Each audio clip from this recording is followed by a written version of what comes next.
তার বাচ্চার মা। আবার কুত্তা বলছো? সরি, টনির মা। কেমন আছো তুমি? তোমার সাথে দেখা করতে কেউ আসে নাই, ওরে দিতে আসছে। ও দিতে আসছো মানে?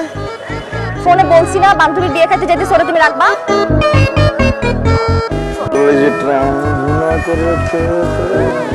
তুমি কি খাবা? হ্যাঁ না, বললাম ও কি কলিজা ভুনা খায়, একটু তো মজা করে। ধরো এখানে অনেক কিছু খাবার আছে আর এখানে লিস্ট আছে, ওরে কখন কোনটা কেমনে খাওয়াতে হবে সবকিছু লেখা আছে। টাইম মামা হ্যাঁ ঠিক আছে, ভালো থেকো শোনো। হ্যাঁ একদিন উইশ করে না আমাকে, একদম ঠিক মতো লক্ষ্মী বাচ্চা মতো। তো মেয়ে কুকুরকে দেখে দুষ্টু দুষ্টু ডাকতে আমি কি করব? মেয়ে কুকুরের কাছে কেন নিয়ে যাবা তুমি ওকে? সাবধানে রাখবা, কোনো কুকুরের আশেপাশে যাতে না যায়। ভ্যাকসিন দেওয়া আছে সব। আরিয়াস, কাছে বলো। খেয়াল রেখো নিজে।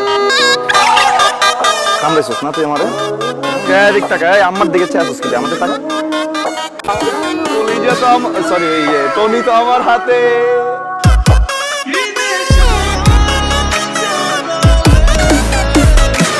আল্লাহ, তুমি তো সবাইকে দেখো।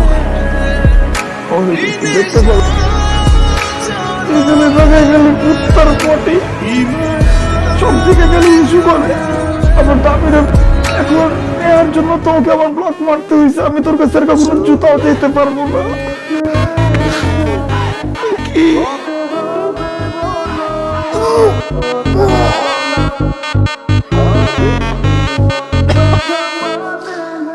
শিশু, এই বেটাটা কুত্তারা ডাইপার পরাইতে পারছ না তুই? পরাইতে থাকে আমার জুতার ভিতরে যে মতো একটু পর পর এগুলো ভালো লাগে। জুতাগুলো বেটা আমি কি কিনতে পারবো বাবা? করতে করতে পাগল হয়ে গেছি মামা। পরে গোসল করাইছি মামা, খাওয়াইছি। আর তুই মামা প্লিজ এগুলো করিস না মামা, প্লিজ মামা। কিউট একটা কুকুর, এরকম কুকুর কি হয় বলো? তুমি এত কিউট করো, হ্যাঁ এত কিউট করো। হ্যাঁ এই কি হয়েছে? এই যে বাচ্চা, এটা বাচ্চা হবে কেন এই বুঝলাম না। প্রেগনেন্ট মহিলাদের মতো করতেছে না বোন, অনেক কিউট দেখ। আরে আর কিউট দিয়েছে, আমি কি করবো? আমার কামড় দিচ্ছিল না। এখন তো ভদ্র বাচ্চা নেই। এই কুকুর মুকুলে আমার সঙ্গে কথা কবি না। আর কোন থেকে নামা? তা কি করবো? রাস্তার মধ্যে ছাইড়া দিব? হ্যাঁ গাড়ি মারির তল দিয়ে পড়ে যাবে, এটা ভালো লাগে তোর? তুই ছাড়, আমি পারবো না। যাও যাও, তুই ছাড়। আমি তোরা বলতেছি রাস্তার মাঝখানে দিয়ে আমি নেহারে বুঝাই বলবো না যে কোলে নিয়ে বেরিয়েছিল তুই, হঠাৎ করে কোল থেকে লাগতেছে। আমি পারবোই না, সম্ভবই না, সরি। তোর সাথে যদি আমার ফ্রেন্ডশিপ শেষ হয়ে যায় তারপর পারবি না? মানে তুই ছোট্ট একটা ইস্যুর জন্য ফ্রেন্ডশিপ নিয়ে আসলি, এটাই তো? তুই ছোট্ট একটা ইস্যুর জন্য ফ্রেন্ডশিপ শেষ করে দিবি? ঠিক আছে, আমি বাড়িওয়ালা নোটিশ দিয়ে দিতেছি, বাসা বাসা ছেড়ে দিব, তুই একা থাকিস। সরি, আমার কিছু করার নেই, বুঝছো? চলো।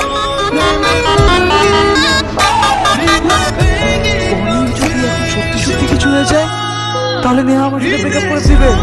হায় হায় কি করবো? আচ্ছা এত ভেবে লাভ নাই। খুশি খুশি, এখন তুই খুশি হইছস?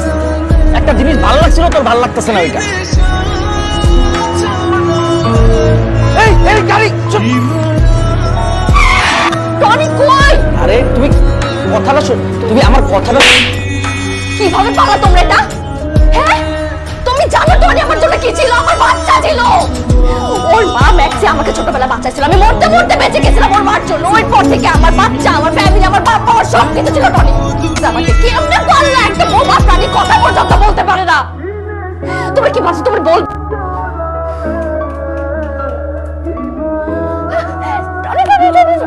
বাবা তুমি ঠিক আছো? হ্যাঁ টনি তোমার বাবা। আমার একটা কথা বলি, আমরা হয়তো কিছু ভুল করছি জীবনে, হ্যাঁ দোষ করছি, কোনো মানে তাই বলে আমরা খারাপ মানুষ না।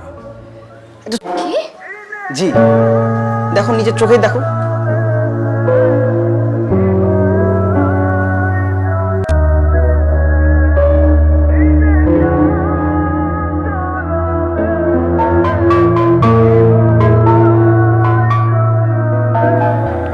আমি তোমাকে অনেক ভালোবাসি। তুমি যা কিছু ভালোবাসো না, আমি সুস্থ থাকতে ওগুলোর কখনো ক্ষতি হইতে দিব। সরি। অ্যাক্সিডেন্ট করছো বলো নাই কেন? তুমি যদি টেনশন করতা এই জন্য বলি। সরি।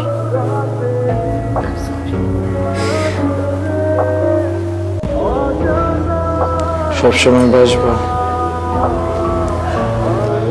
আমি যদি একটু ছোটখাটো ভুল করি তুমি কি আমার সাথে কখনো রাগ করবা? বুঝছে তোমার বিল্ডিং এর যে টনির সাথে কি আর কখনো কথা বলবা?